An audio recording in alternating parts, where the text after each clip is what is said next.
suis un fils d'instituteur, petit-fils de paysan et assez ancré dans mon terroir.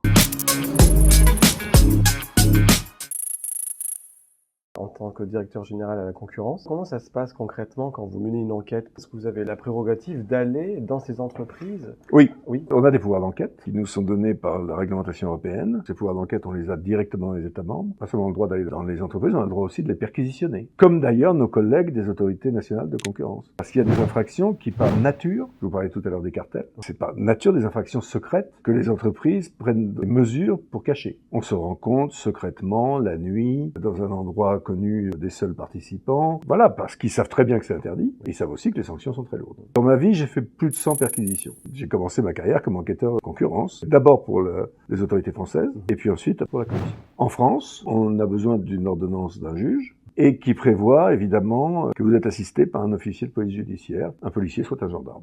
Une perquisition, ça dure au moins une journée.